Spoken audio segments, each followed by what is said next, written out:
Olá, mulheres queridas! Sejam bem-vindas a mais um Confraria de Mulheres, este espaço feito especialmente para nós mulheres, pensado de acordo com o nosso universo, nossas necessidades, nossos sonhos, nossos anseios. E aqui é um espaço para a gente meditar sobre a palavra de Deus e fortalecer o nosso espírito. Também é um lugar para a gente ter esclarecimentos com gente que entende do assunto, profissionais. E também lugar da gente trocar dicas de mulher para mulher, de uma maneira que a gente aprenda umas com as outras. Antes de mais nada, eu queria começar com a palavra de Deus. A palavra de Deus é o nosso alicerce, né, gente? Nossa base. Se nós estamos bem com Deus, nossos outros relacionamentos estão em processo de cura, de restauração, de conserto.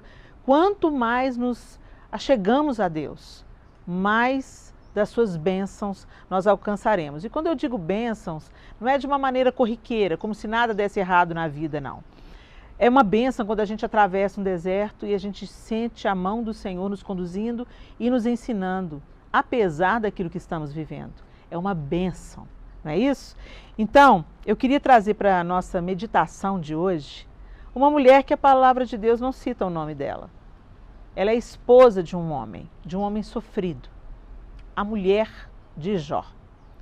Você já deve ter ouvido falar da história de Jó, um homem íntegro, justo, que vivia de uma maneira reta aos olhos de Deus, mas ele atravessa uma árdua provação permitida pelo próprio Deus e no final do livro de Jó, ele mesmo conclui, dizendo sobre a pessoa do Senhor: antes eu te conhecia de ouvir falar, mas hoje os meus olhos te veem.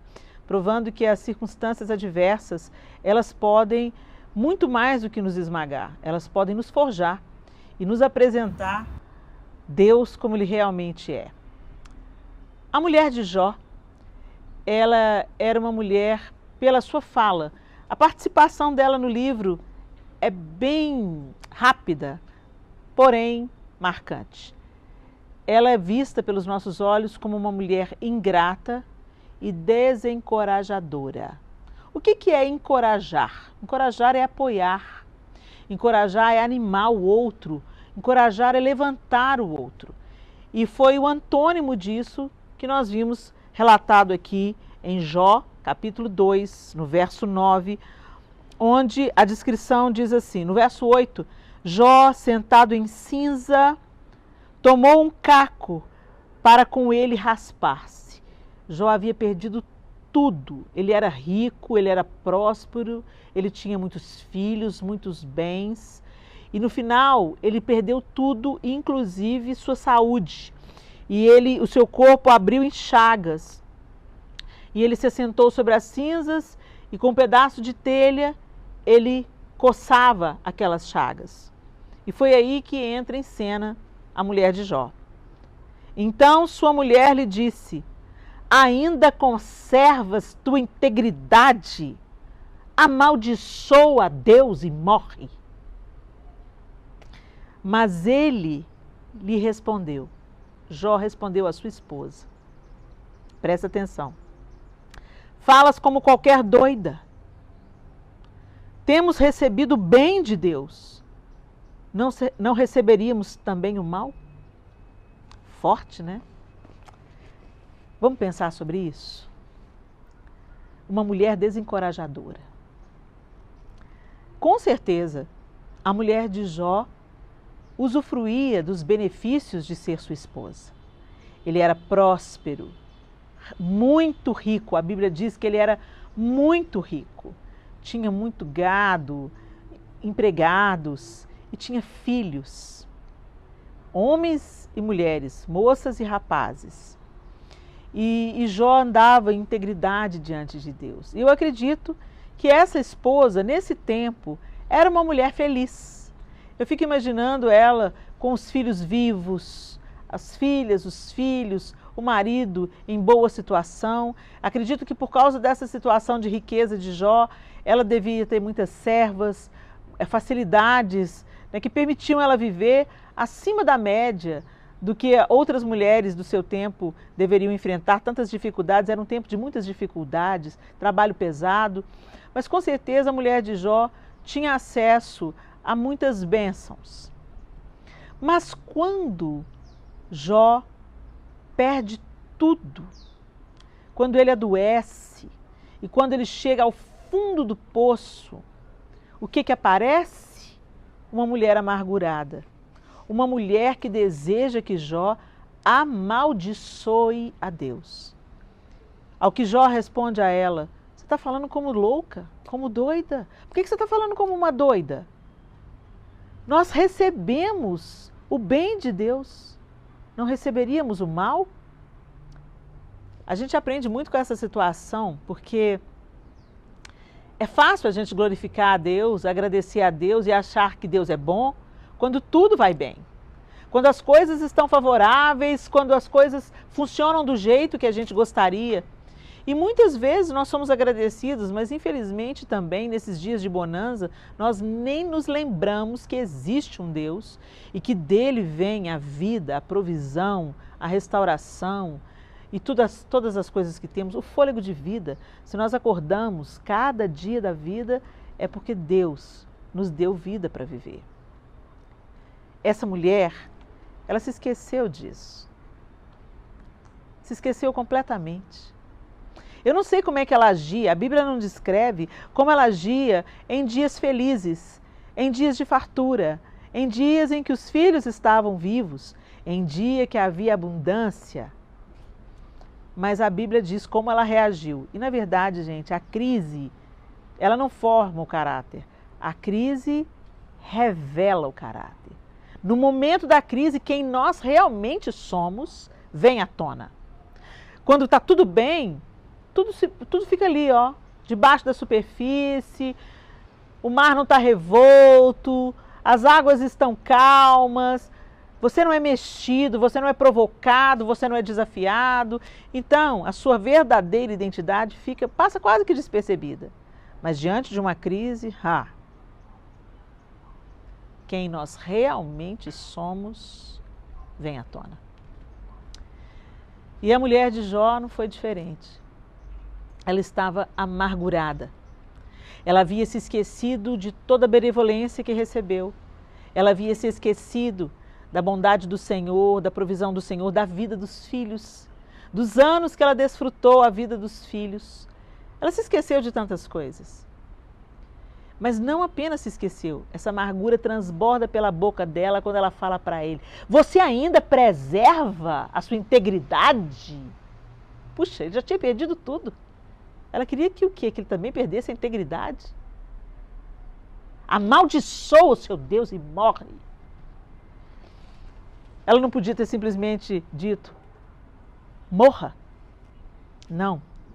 Tinha uma amargura aí. Amaldiçoa o seu Deus. Porque acredito que ela tenha dito isso, porque nós culpamos Deus quando as coisas vão mal. Mas não damos glória a Deus quando as coisas estão bem. Não reconhecemos o bem que recebemos dele. E Jó diz para ela: você está falando como uma louca, porque nós recebemos o bem de Deus, por que não receberíamos o mal? Nós queremos um pai que nos conforte, que nos cuide, que brinque com a gente, mas a gente não quer um pai que nos corrija, que nos dê limites, que nos discipline. Deus é pai completamente.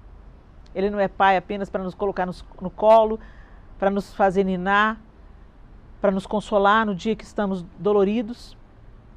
Mas Ele é pai também para nos corrigir, para nos confrontar e para mostrar que nós estamos caminhando por um caminho de morte. Eu quero encorajar você. Que tipo de mulher você tem sido? Será que você tem sido como a mulher de Jó? Aquela que tem sempre uma reclamação na boca? Aquela que derruba os outros? Aquela que não apoia? No momento que Jó mais precisava de uma mulher do lado dele dizendo: meu bem, eu estou aqui. O que eu posso fazer para minimizar o seu sofrimento? Será que eu posso passar óleo nas suas feridas? Será que eu posso trazer à sua memória os dias felizes que nós vivemos com os nossos filhos? Será que eu posso orar por você, meu marido? Mas não foi isso que ela fez. Ela pragueja porque ele permanecia íntegro. E ela pragueja contra o próprio marido e ela pragueja contra Deus. Quando ela fala amaldiçoa o seu Deus e morre, ela estava colocando, externando o desejo do seu coração. Quantas vezes nós nutrimos raiva contra Deus? E quando nós nutrimos raiva contra Deus, nós nos afastamos da nossa única possibilidade de cura. Porque Ele é a fonte da restauração, Ele é a fonte do recomeço, Ele é a fonte da cura. Ele faz a ferida e Ele liga a ferida. Ele corrige, mas Ele também coloca óleo na nossa ferida. Então eu quero te levar à reflexão. Será que você é uma mulher que encoraja, que apoia e que está com as pessoas no alto das montanhas e no fundo do vale? Ou você é aquela que só anda com as pessoas quando elas estão bem, quando elas têm alguma coisa para te oferecer, quando tem dinheiro para gastar, quando está tudo legal, aí você é amiga. Mas quando a vergonha chega, o vexame, a desonra, a falência, você some. Que não sejamos como a mulher de Jó, mal agradecidas, presunçosas, desencorajadoras, desalentadoras, desanimadoras, mas que nós sejamos cheias de sabedoria e que nos dias ruins, nosso cônjuge, nossos filhos, nossos amigos, conheçam a face amorosa de Deus através da nossa face. Que você seja o abraço quando você não tiver nada para falar.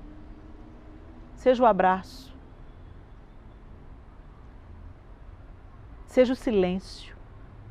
Às vezes só de você sentar do lado de uma pessoa, segurar firme a mão dela, olhar no fundo dos olhos dela e não falar nada. Às vezes isso fala mais alto do que 1000 palavras. Seja parte da solução. Não parte do problema. Seja parte do bálsamo, não parte da dor. Que o Senhor nos ajude. Vamos orar? Pai, nós te louvamos. Te louvamos por esse dia, te bendizemos por quem o Senhor é. E nós clamamos a Ti que o Senhor alcance cada mulher aqui na confraria, cada mulher inscrita, Senhor, nessa revista virtual. Que essas palavras tragam para cada uma de nós iluminação pelo poder do Teu Espírito Santo. E que o Senhor nos faça andar pelos caminhos que traçaste para nós. Caminhos de paz, de benevolência, de bondade, de misericórdia, de compaixão, de acolhimento. Oh Deus, pelo Teu poder, faz essa obra em nós. Afasta de nós o egoísmo, a murmuração, a maldição, seja afastada dos nossos lábios, que sejamos mulheres encorajadoras, mulheres que propagam a Tua paz, a Tua bondade na face da terra, para os nossos maridos, para os nossos filhos, para os nossos amigos, que sejamos parte da solução e não parte do problema. Nos ajuda, Senhor, pelo poder do Teu Espírito e em nome de Jesus. Amém e amém. Aleluia, meninas. Vamos continuar na nossa confraria? Hoje tem conselho da minha querida amiga cirurgiã plástica, doutora Paula Furtado. Paulinha, tem gente querendo saber, mandaram perguntas para a gente aqui na confraria. Paulinha, tem jeito de erguer os seios sem implantar silicone? Sim, é possível sim. A gente tem tipos de cirurgias de mama que a gente chama de mamoplastia, cirurgia da mama, né? A gente tem mamoplastia redutora, que é a redução das mamas, a gente tem a mastopexia, que é o levantar das mamas, né? Com a ressecção de pele, a gente tem a mastopexia com prótese. Então, assim, a mastopexia sem prótese e a mamoplastia redutora são cirurgias que são feitas sem o implante de prótese, e realmente a indicação é feita por um cirurgião plástico no consultório. A gente tem que palpar, a gente tem que ver qual que é o peso da mama, a característica dos tecidos, né? Se é muita pele, se é pouca pele, se é mais tecido glandular, se não é, até porque o implante de silicone em si é pesado, então algumas pacientes não vão ter realmente indicação de colocar a prótese. Então tudo isso é feito em avaliação na consulta, mas com certeza, existe sim a possibilidade de fazer sem o silicone, caso seja uma boa indicação.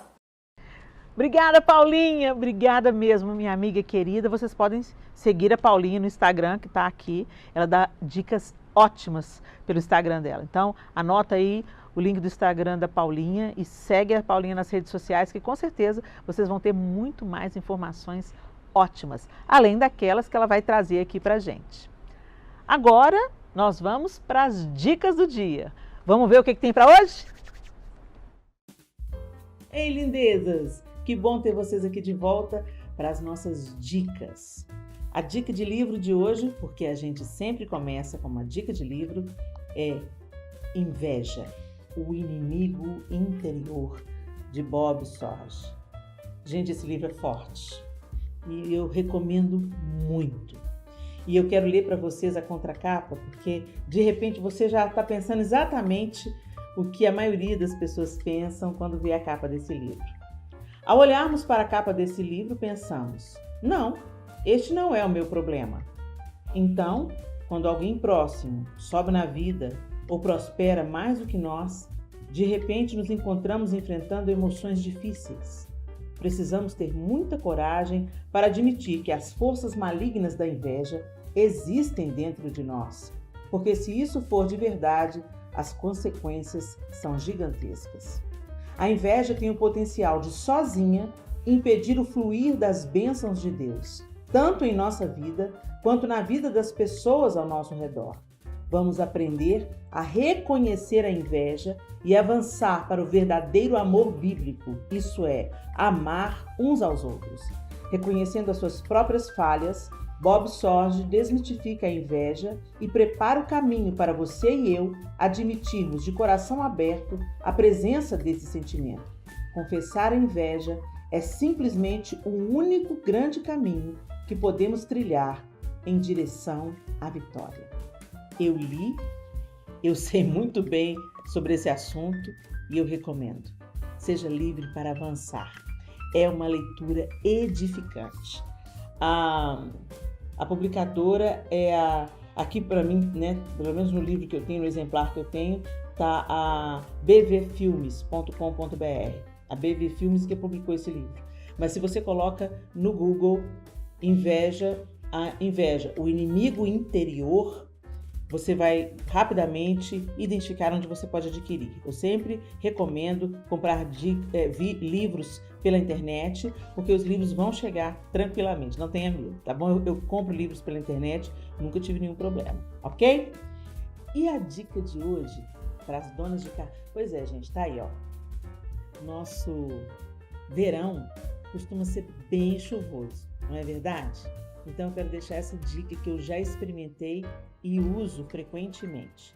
No período de chuva insistente, se você é como eu e não tem em casa uma secadora de roupas, vale usar 2 produtos na hora da lavagem. Quando você colocar o sabão, né, direitinho no dispenser da máquina para lavar, acrescente ao amaciante 2 tampinhas de álcool líquido. Não é álcool gel, hein, gente? O álcool líquido, essa tampinha aqui desse tamanho mesmo, então. Você vai abrir o álcool, colocar 2 tampinhas dessa por máquina. Então, quando você for lavar a roupa, coloca o sabão, coloca o amaciante, cada um no seu devido lugar, e no dispenser, no compartimento do amaciante, você acrescenta 2 tampinhas de álcool. As suas roupas não vão se secar com aquele cheirinho, aquela morrinha, né? Algumas pessoas falam assim, cheiro de cachorro molhado, né? Aqui por Minas Gerais a gente usa essa expressão, cheiro de cachorro molhado, aquela morrinha na roupa, né? Que seca sem o sol e sem o calor do sol. Então, usa o álcool. Outra opção, gente, não tô fazendo merchan de produto não, mas eu tô indicando de fato aquilo que eu já experimentei e vi que funciona. O Lisoform, ou Lisoform, né? Esse produto, gente, é um produto para a gente ter em casa, porque ele é um poderoso antibactericida. Então, eu uso o Lisoform puro dentro de um pulverizador, né? Eu separei um pulverizador aqui em casa só para o Lisoform e eu uso para desinfetar os sapatos quando eu chego da rua, né? Que aí a gente borrifa ali diretamente na sola do sapato. A gente pode usar também, se você tem animalzinho em casa, como a gente tem aqui a Matilda, depois que a gente limpa o cocôzinho, se ela por acidente faz dentro de casa o cocô, aí a gente vai lá e borrifa o lisoforme, o xixi, né? Borrifa o lisoforme porque ele vai desinfetar aquele ambiente, na tampa do vaso sanitário, enfim, é um coringa na mão da dona de casa, o lisoforme. E aí, uma tampa de lisoforme também, você coloca junto com o sabão. Coloca o sabão, coloca uma tampa de lisoforme na máquina, que também ele vai permitir que as suas roupas sequem sem aquela murrinha, aquele cheiro desconfortável, tá bom? Ficam aqui as minhas dicas e eu espero que vocês aproveitem bastante. Ah, acabou! Já acabou, gente! Passou tão rápido o Confraria de hoje, não é isso? Mas se Deus quiser, se liga aí, porque na semana que vem tem mais Confraria de Mulheres. Até lá, se Deus quiser.